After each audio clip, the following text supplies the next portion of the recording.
அண்ணே இந்த வண்டி என்னன்னு தெரியல, நல்லாதான் ஓடிட்டு இருக்கு, திடீர்னு ஆஃப் ஆயிருது வீட்டுக்கிட்ட போனது. என்னன்னு கொஞ்சம் பாக்குறீங்களா? பாருங்களேன், இப்போ ஸ்டார்ட் பண்ணா ஸ்டார்டாலும் ஆகுது, இப்போ இந்த இப்படி பண்ணா அமர்ந்துருது. ஸ்டார்ட் ஆயிடுச்சா? நல்லா ஸ்பீட்லாம் கொடுக்குறேன், வீட்டுக்கிட்ட போய் இப்படி திருவணும் ஆஃப் ஆயிருது.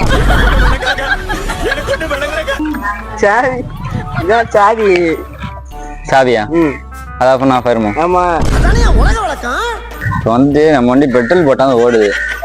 நம்ம வீட்டுல ரேஷன் கடைக்கு கொடுத்த மண்ணெண்ணெய் எல்லாம் அதிகமா இருக்கு. நம்ம வீட்டுல மண்ணெண்ணெய் ஊற்றி வண்டி ஓட்டலாமா?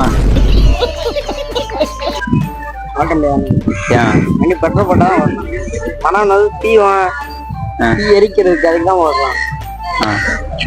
வண்டி பெட்ரோல் தான் போடணும். கொஞ்சம் இதான் ட்ரை பண்ணி கொடுங்க. மண்ணெண்ணெய் நம்ம வீட்டுல ரொம்ப இருக்கு, ரேஷன் கடைக்கு கொடுத்தது. அப்போ வந்து என்ன பண்ணுது, பெட்ரோலுக்கு கலந்துக்கணும் கொஞ்சம்.